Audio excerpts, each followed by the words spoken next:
ये जहाँ बहक हो गए थे और उसके बाद आज फिर एक हादसा हुआ और ये दोनों हादसे, पिछला जो हादसा था वो रॉन्ग साइड ओवरलोड ट्रक की वजह से, उसके पलटने की वजह से हादसा हुआ था।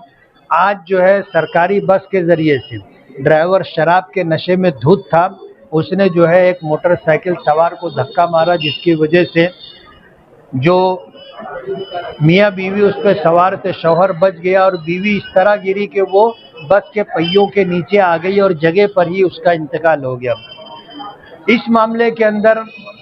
हम मालेगांव म्यूनिसिपल कॉरपोरेशन हो या पुलिस डिपार्टमेंट हो और सरकार, तीनों से ये मुतालबा करते हैं कि इस तरह के जो हादसा हो रहे हैं उसमें कहीं ना कहीं ट्रैफिक पुलिस की नाअहली है, कॉरपोरेशन की तरफ से जो काम हो रहे हैं उसमें बिला वजह जो ताख़ीर हो रही है उसकी वजह से, और सरकार मालेगांव के ताल्लुक से ऐसा कोई फैसला करे कि यहाँ की दुश्वारियाँ और दिक्कतें दूर हो। हम इस मामले के अंदर म्यूनिसिपल कॉरपोरेशन का हो या पुलिस डिपार्टमेंट का हो, ख़ास तौर पर ट्रैफिक पुलिस अपनी जिम्मेदारी पूरी करे। ये 4 लोगों की जो है डेथ हो चुकी है हादसाती तौर पर, आइंदा कोई इस तरह का हादसा ना हो, इस बात को जो है पुलिस डिपार्टमेंट कार्रवाई के ज़रिए से यकीनी बनाए। देश की तरफ से आपके खिलाफ हाईकोर्ट के अंदर चैलेंज किया गया। 28 तारीख को उसकी तारीख थी, आप मुंबई गए थे हाईकोर्ट, क्या 23 नवंबर को जो है पोलिंग हुई थी, 20 नवंबर को पोलिंग हुई थी और 23 नवंबर को रिजल्ट आया। रिजल्ट आने के बाद जिनकी जीत थी, जीत का ऐलान हुआ और जो हार गए थे उन्होंने ऐलान किया था कि ये अल्लाह का फैसला है और हमें बशरो चस्म कबूल है, और पूरे शहर को उन्होंने ये मैसेज दिया था कि ये अल्लाह पाक की तरफ से आया हुआ फैसला है, हम इसको मानते हैं। लेकिन उसके बाद उन्होंने जो पिटीशन दायर की, जाहिर बात है पिटीशन से कुछ होता नहीं। मुल्क में 1952 में पहला वहाँ इलेक्शन हुआ था, उस वक्त से लेके आज तक लोकसभा का इलेक्शन हो या विधानसभा का इलेक्शन हो, कुछ लोग ऐसे होते हैं कि जो पिटीशन ले करके कोर्ट तक पहुँचते हैं और आज तक कोई ऐसा फैसला नहीं आया जिसकी वजह से जो है किसी का इलेक्शन रद्द हुआ। कास्ट की बुनियाद पर फैसले आए, लेकिन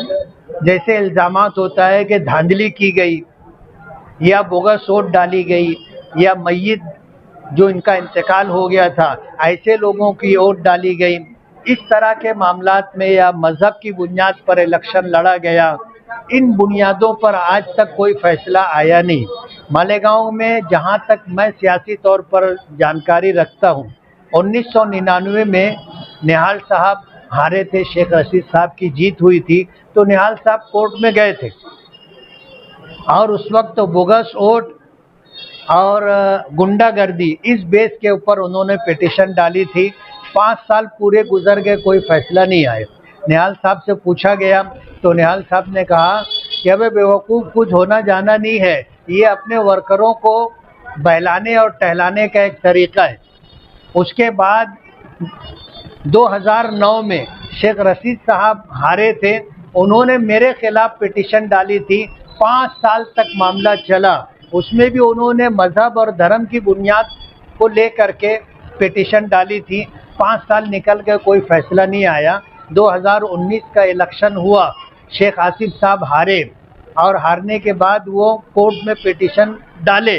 वो पूरा 5 साल निकल गया, कोई फैसला आया नहीं। अभी फिर जो है वो पिटीशन लेकर के कोर्ट में गए हैं और हमें अल्लाह की ज़ात से उम्मीद है कि ये पूरा 5 साल भी इसी तरह निकल जाएगा, कोई फैसला आना नहीं। लेकिन इस तरह के कामों से उनका जो भी मकसद होगा, रुपये पैसे की बर्बादी हो, वक्त की बर्बादी हो और एक मौहूम उम्मीद पर कि ऐसा हो सकता है, मौजूद को कुर्बान करके वो आगे चल रहे हैं। और मालेगांव की आवाम देखेगी कि जिन्होंने वोट दे करके हमें जिताया है, हमारे लिए दुआएं की हैं, मेहनत की है, अपनी जेब का पैसा खर्चा किया है, उन लोगों की दुआएं आज भी मेरे साथ है, उनका ताउन आज भी मेरे साथ है। और इंशाअल्लाह कोर्ट का फैसला हमें नहीं लगता कि 5 साल में आएगा, और अगर आया भी तो इंशाअल्लाह जीत हमारी ही होगी। कल मैं गया था, कल कोर्ट के अंदर 27 तारीख थी,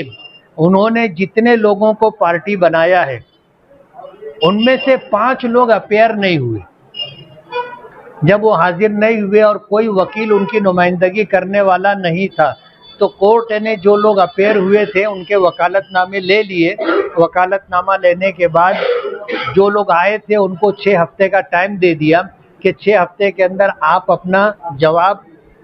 राइटिंग में जमा कराओ।